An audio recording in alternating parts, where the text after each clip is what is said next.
আচ্ছা, তুমি ভালো আছো? আলহামদুলিল্লাহ, তুমি কেমন আছো? আলহামদুলিল্লাহ। চলো, দুর্গা পূজা হচ্ছে, পূজা বাড়িতে যাই।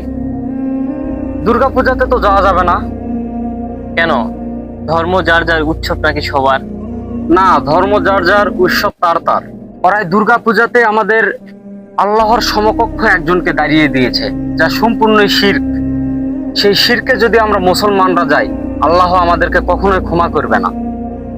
শিরকের মতন পাপ এই পৃথিবীতে নাই। তাই আমরা মুসলিমরা কখনোই হিন্দুদের দুর্গা পূজাতে যেতে পারি না। ওদের উৎসব ওরা পালন করবে, আমাদের উৎসব আমরা পালন করব।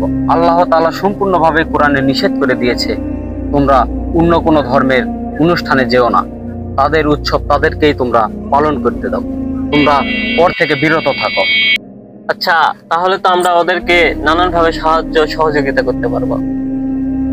হ্যাঁ, আমরা হিন্দু ভাই বোনদেরকে বিভিন্নভাবে সাহায্য সহযোগিতা করব, তাদের বিপদে আমরা পাশে দাঁড়াবো। আমাদের মহানবী হযরত মুহাম্মদ সাল্লাল্লাহু আলাইহি ওয়াসাল্লাম ধর্ম নিয়ে বাড়াবাড়ি করতে মানা করেছে। যার যার ধর্ম শেষে পালন করবে, যার যার ধার্মিক অনুষ্ঠান শেষে পালন করবে, এইটাই। আমাদের হিন্দু ভাই বোনদেরকে অবশ্যই আমরা সাহায্য করব। পৃথিবীতে সকল ধর্মের মানুষেরাই ভালো থাকুক, এটাই আমাদের চাওয়া। যার যার উৎসব তারাই পালন করুক। তুমি আর আমি চলো এখন যায় কাজ করি, ওঠো গাড়িতে। অবশ্যই আপনি যদি একজন ধার্মিক মুসলমান হয়ে থাকেন, হিন্দুদের পূজা মণ্ডপ থেকে আপনাকে বিরত থাকতে হবে। সবাই ভালো থাকবেন। ধন্যবাদ। আসসালামু আলাইকুম।